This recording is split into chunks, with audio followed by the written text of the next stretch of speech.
we shall see how to map unary relationships. Okay,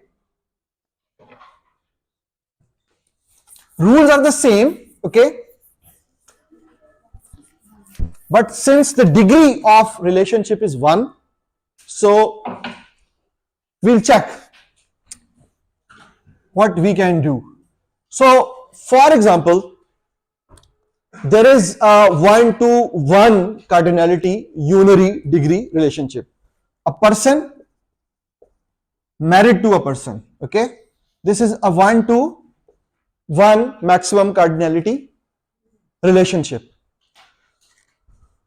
So while transforming, for example, person, for example, the primary key is ID or PID, person ID. Okay, then we have, for example, name. So in this particular case, the same primary key would be added as a foreign key to the same relation. So we'll have, for example, spouse ID. Okay, spouse ID, which is a foreign key, and this spouse ID is referencing to the primary key of same relation. Okay, so for example, we have a person with name 1, with ID 1 and name ABC, and he is not yet married, for example. And for example, we have got a student 2, XYZ, and he, for example, there is a person 3, MNO, and 3 is married to 2. Okay, so this is what we will get. Sorry, लिख सकते नहीं, एक column, एक relation में 2 columns के नाम same नहीं हो सकते. That is a requirement for a relation ना, so that has to be different. ठीक है, so this null value shows that one of the sides is optional.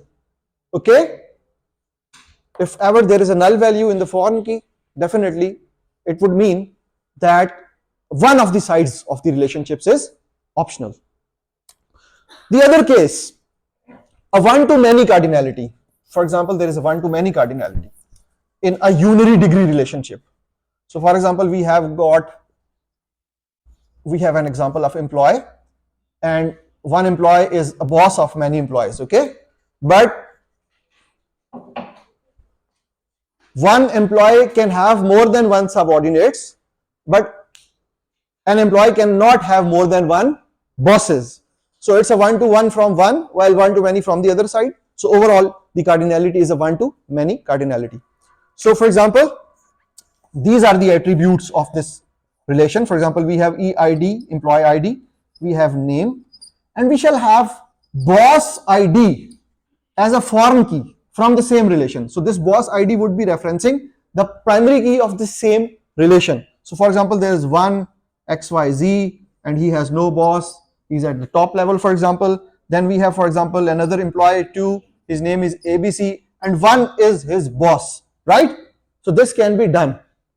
So for example, we have another employee 3, his name is MNO, and he has again this same boss. So one-to-many cardinality is accommodated over here. Okay, so whenever we have a one-to-many cardinality in a unary degree relationship, we'll have we'll have foreign key from the same relation. The foreign key would be referencing the primary key from the same relation, and it's known as recursive foreign key. इसको हम recursive foreign key कहते हैं whenever there is a one-to-many relationship. Recursive because we can retrieve the values just like we do some programming in recursive calls.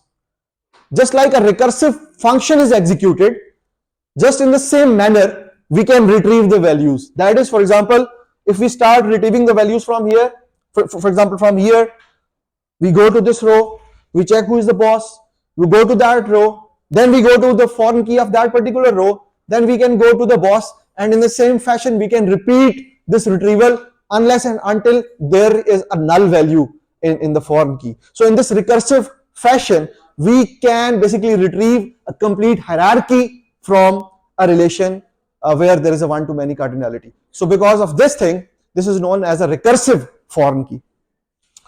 So the third case is in unary degree relationship, where we have a many-to-many cardinality